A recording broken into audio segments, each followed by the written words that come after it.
Pour ce printemps 2018, le Kymco Super 8 nous fait le plaisir de recevoir l'injection électronique à l'occasion du passage à la norme Euro 4. Sa ligne racée et ses aspects pratiques sont conservés, toutefois on peut s'attendre à un tempérament un peu moins exalté puisque son monocylindre 2 temps a disparu au profit d'une motorisation 4 temps. Alors Vincent, quelles sont tes impressions au guidon de ce 50 cm3 à l'esprit dynamique? Est-il toujours aussi pertinent? Nous voilà donc au guidon du Kymco Super 850, donc c'est le sportif de la gamme, entre guillemets, parce qu'il n'est pas plus nerveux que les autres, mais il affiche un look un peu plus racé.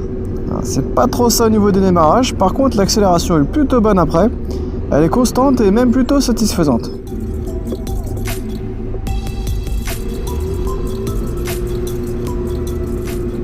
C'est pas si mal au niveau des reprises. La mécanique est assez silencieuse, on n'est pas dérangé.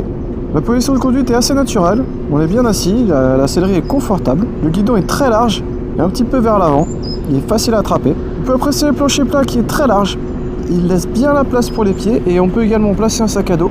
D'ailleurs on remarque qu'il y a un petit crochet prévu à cet effet.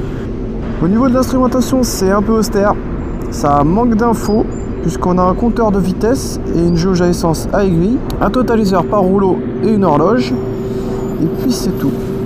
Le son du clignotant est assez désagréable, mais bon, ça c'est pas nouveau. Le train avant est léger et assez réactif. Mais pour un scooter qui dépasse les 100 kg, il est plutôt bien maniable.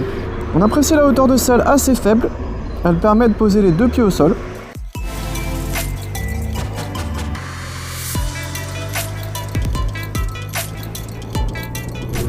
La fourche est un petit peu sèche quand même. En revanche, les suspensions arrière sont bien absorbantes.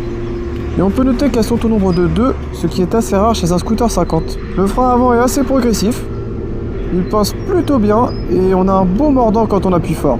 Le combiné des deux freins donne un freinage satisfaisant, mais le frein arrière seul est quand même un petit peu mou. Proposé au tarif intéressant de 1 949 €, le Kymco Super 850 conserve son identité de sportif avec son look mordant, mais son caractère s'est quelque peu adouci en raison d'Euro 4, de sa base 4 temps et de son passage à l'injection.